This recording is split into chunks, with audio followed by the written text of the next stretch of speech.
And security guarantees are a pressing concern for Ukraine. President Volodymyr Zelenskyy is seeking guarantees for 20 years or longer from the U.S. before signing any peace deal with Russia.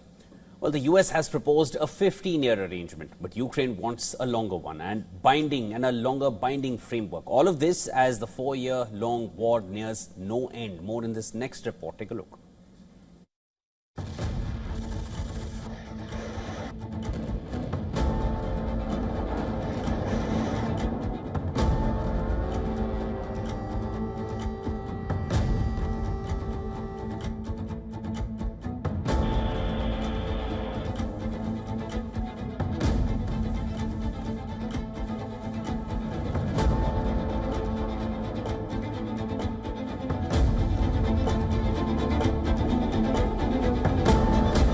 The clock is ticking, but strikes continue from both sides of the border as the war between Russia and Ukraine drags on.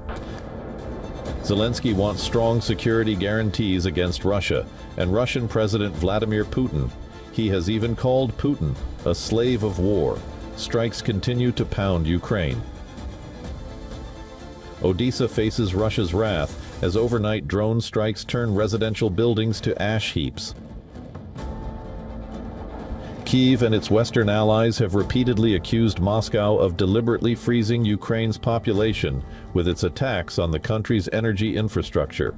And in Russia's Krasnodar region, authorities claim that Ukrainian drones damaged an oil depot and caused several fires.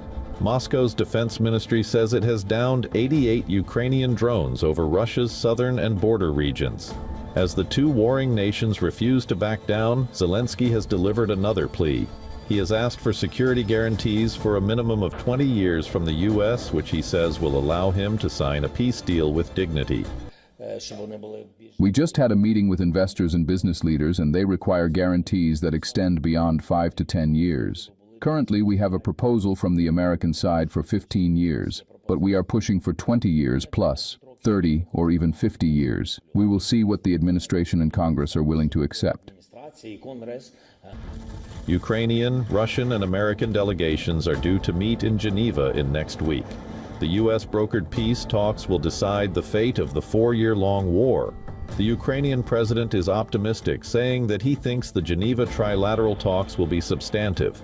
But he also says that U.S. pressure to make concessions is mostly aimed at Ukraine, and Russia has shown few signs that it is ready for compromise. Zelenskyy has also accused Moscow of seeking to delay decisions on a final peace deal by changing its lead negotiator.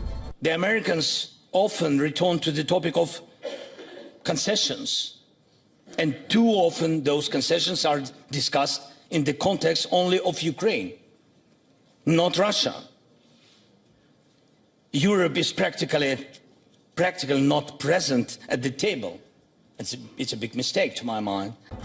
With U.S. President Donald Trump seeking to push through a deal to end the war, the American representative to NATO has something different to say. Matthew Whitaker says that Russia may never be ready to make a deal. It's a statement in direct opposition to what Trump has said. Moscow has stuck to its demands for sweeping territorial and political concessions from Kyiv. Russia is also demanding that Ukrainian forces pull out of the country's eastern Donetsk region. Ukraine has rejected a unilateral pullback and wants to secure robust Western security guarantees to deter Russia from relaunching its offensive following any ceasefire.